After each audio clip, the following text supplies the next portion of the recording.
everybody and welcome to hole number 7. Hole number 7 is a par 4 of the Meadow Castle. I'm going to show you two type of approaches here on this very straightforward hole. This video is sponsored by Golf Clash and Playdemic, so let's go.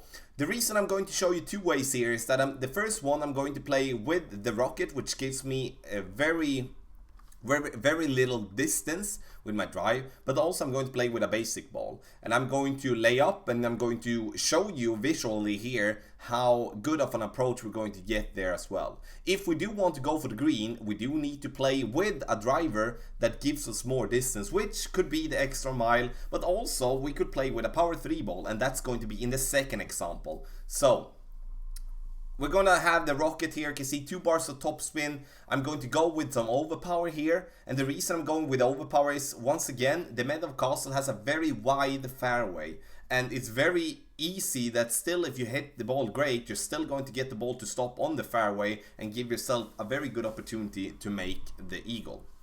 Here you can see we reached a very decent amount, and that was with the rocket. So I guess you're going to be able to picture yourself for a good approach here. That is also going to mean that this is going to be a must eagle, in my opinion. We do have such a short par 4 with such a wide fairway, such a what can I say, and such a good approach for the pin, that this is a hole that we do need to make an eagle on. That's just how it's going to be. So you decide then if you do want to save your power 1, power 2, power 3 balls and just lay up with a basic ball and then go for the pin with a short iron or with a wedge, or you're going to play with a power 3 ball, giving yourself the chance to reach for the green and maybe have a putt for the pin or a very short wedge.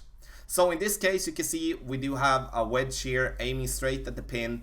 We do have an uphill approach, so we're playing from a lower point to a higher point, which means that the ball is going to be even less affected by the wind than it shows. So 1 mile per hour here is basically not going to affect this ball in any form. That's important to have in mind though, so we're not like over adjusting for our wedges, because that's a big reason why we miss many of the short range shots, because we're thinking the wind is saying 5 miles per hour, but we're not thinking about the fact that we aren't playing uphill, but also have a very short ball guideline. Here I'm playing with a power 3 ball and with an extra mile, some slight headwind here, but still going to have no problem here to get this one close to the green. And this is what I meant with showing you two ways. That I want to show an aggressive way, I do want to show a very conservative way, because we can play well with the Meadow Castle with only basic ball, so we don't have to play with a power 3 ball. But in a tournament there where we can win a good amount of coins, balls, cards and stuff, then we might going to play with a power 3 ball if we can afford that when it comes to our like the bag, with what type of ball we're going to have there. So you can see we're getting it close to the green there, going to have no problem to wedge that one in, and it's going to be a super easy eagle there. Once again, hole number 7, must eagle. It's going to be very important. So thank you so much for watching hole number 7 of the Meadow Castle in the Community Cup. If you do have any questions, let me know in the comment section below. The video is sponsored by Golf Clash and Playdemic. Good luck in the Community Cup.